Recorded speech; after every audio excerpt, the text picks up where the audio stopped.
Salve a tutti da Emanuele e ben ritrovati sul mio canale di cucina, cucinando per caso e per passione. Oggi facciamo il croquet. Il croquet è praticamente un'evoluzione di quello che era il panzerotto napoletano. C'è un mio video un po' vecchiotto, non si sente bene, tutto quello che volete lo so già, lo rifarò, in cui spiego cos'è il panzerotto napoletano, questo croquet che non è un croquet alla fine, è molto piccolino, ha solo patate, pepe, sale, poi si è aggiunto il pecorino, un po' di prezzemolo, ma non è assolutamente con le uova o quant'altro, addirittura è anche senza quello proprio antico, quel cibo di strada dei poveri, senza il pangrattato. Detto questo, faremo proprio il croquet classico, il classicissimo croquet che potete trovare nelle rosticcerie o se andate in qualche ristorante un poco più tradizionale troverete questo croquet. È un cibo da sport, quindi è un cibo di strada, lo possiamo mangiare tranquillamente per strada e mi basta dirvi solo questo e andiamo agli ingredienti e poi alla preparazione. Serviranno 460 g di patate, queste sono delle patate a pasta gialla, quindi buccia bianca e pasta gialla, e 140 g di patate a buccia rossa e pasta gialla. Perché? Perché quella rossa a buccia appunto rossa e pasta gialla è molto compatta e ci aiuta casomai le nostre patate che abbiamo messo in abbondanza, quindi 460 g, siano delle patate non troppo compatte, anche se devono essere comunque a pasta gialla. Poi ci serviranno 2 uova, divideremo il tuorlo dagli albumi, una scamorzina fresca, potete usare anche del fior di latte o della mozzarella, ma mi raccomando bene asciutti, quindi se comprate la mozzarella ed è bella piena di quel siero tipico, voi levatela dal siero, la mettete in un colapasta e la fate asciugare in frigorifero per una notte.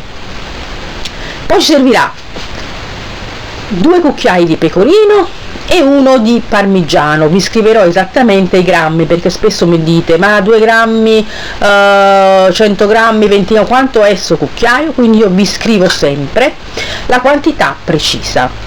Sale, pepe, e poi servirà del pangrattato per impanarli, e in più chiaramente dell'olio per frittura.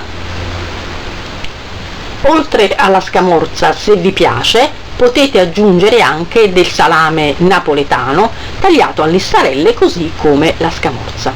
Ho messo i 2 tuorli d'uovo e i bianchi me li sono messi da parte perché poi mi serviranno per poter impanare i nostri croquet. Adesso mettiamo il cucchiaio di parmigiano, i 2 cucchiai di pecorino. Come vedete io sto usando un cucchiaio da tè, quindi sto mettendo, sembra molto ma non è così. Il nostro pepe, nel croquet il pepe ci vuole, il nostro sale, ci sono alcuni che mettono anche del prezzemolo tritato, però nel croquet classico il prezzemolo non ci va. Sono preparata, il bianco d'uovo l'ho sbattuto un poco, mi sono preparato il pangrattato, le nostre listarelle di salame e di provola, e adesso incominciamo a fare i nostri croquet. Vi ho detto devono essere abbastanza grandi. Ecco qui, questa è la misura. Adesso facciamo un segno qui, ci mettiamo la scamorza, il salame, chiudiamo e ci ricomponiamo il nostro croquet. Mi sono preparata, come già vi ho detto, il bianco d'uovo sbattuto e il nostro pangrattato. Abbiamo finito di riempire i nostri crocchè e adesso passiamo prima nel bianco d'uovo e poi nel pangrattato. Usate una mano per il pangrattato ed una mano per il bianco, in modo che non sporcate il pangrattato.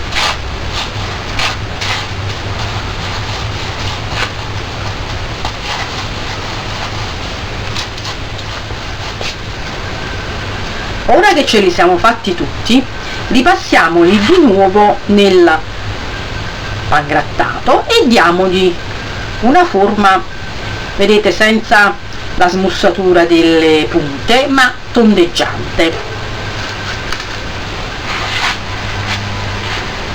Mettiamole le mani e facciamo in questo modo e vedrete che le punte si arrotondano.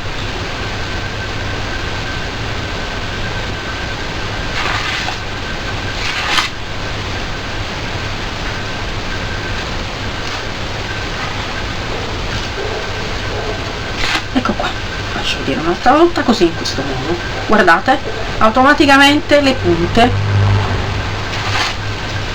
si arrotondano.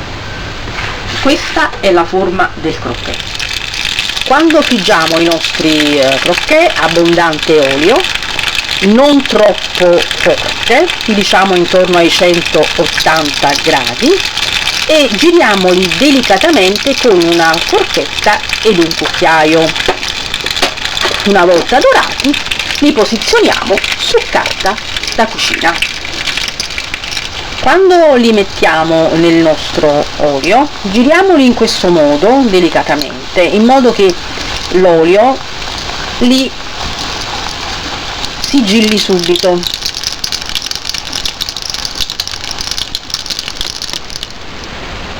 Ecco i nostri crocchè pronti per essere serviti. Serviteli caldi, o se li friggete prima, accendete il forno a 200 gradi, fate diventare il forno bello caldo, li mettete dentro 5 minuti, poi spegnete e lasciateli stare per altri 5 minuti. Buon appetito a tutti!